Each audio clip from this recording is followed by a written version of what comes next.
तो आप सुन रहे हैं हमारी कहानी सनम तेरी कसम एपिसोड 13। तो चलिए जानते हैं कहानी में आगे क्या हुआ। पिछले भाग में तो अभी तक आपने सुना कि टास्क के दौरान ही रू रास्ता भूल गई थी और जिसकी वजह से वो जंगल में काफी दूर जा चुकी थी। पता चलने पर सभी उसे ढूंढने के लिए निकल जाते हैं। आगे मौसम खराब होने की वजह से मिस रोजी और उनकी टीम को तलाश रोकनी पड़ी। वो बीच में ही रुककर बारिश रुकने का इंतजार करने लगते हैं। इधर निधि रू के ना मिलने पर रो रो कर उसका तो बुरा हाल हो गया था। रोते रोते वो कुणाल से जाकर टकरा जाती और सीधा उसकी बाहों में ही गिर जाती है। कुणाल फिर से उसे बुरा भला सुनाने के लिए जैसे ही उसकी तरफ नजरें उठाकर देखता है तो वहीं वो उसकी भीगी पलकों को देखकर कुछ नहीं कहता। पता नहीं निधि को सीधा करके चुपचाप वो चला जाता है। निधि अपने आंसू पोंछते हुए कहती है, इसे क्या हुआ? वैसे तो कोई मौका नहीं छोड़ता है मुझे सुनाने का और आज चुपचाप चला गया। तभी रोमा भी वहां आ जाती है। क्या हुआ निधि? रोदी अभी तक नहीं मिली? निधि रोते हुए कहती है, नहीं ना रोमा। उसे चुप कराकर दिलासा देते हुए कहती है, कुछ नहीं होगा दी को, वो मिल जाएंगी। दूसरी तरफ रोज गुफा के अंदर आ चुकी थी। वहां काफी अंधेरा होता है। वहीं रोमा वहीं रू जो अब चुप होकर अंदर आकर अब चलना शुरू कर देती है।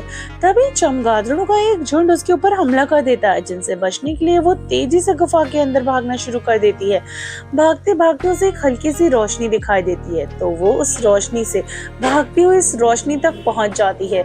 वो सामने का नजारा देखकर दंग रह जाती है। उसके हाथ पैर ठंडे पड़ने लगते हैं। बारिश में भी उसे पसीना आ रहा होता है। वो थोड़ा करीब जाती है तो देखती है सामने एक बहुत ही हैंडसम सा लड़का मोटी मोटी जंजीरों से ठीक पानी के बीचों बीच बंधा हुआ था। वो देखती है कि नीली रोशनी उसके मुंह पर पड़ रही है। वो बेहोश था। उसके शरीर पर कुछ खरोंचे भी थी और हाथों से खून निकल रहा था। उसकी ऐसी हालत देखी नहीं जा रही थी।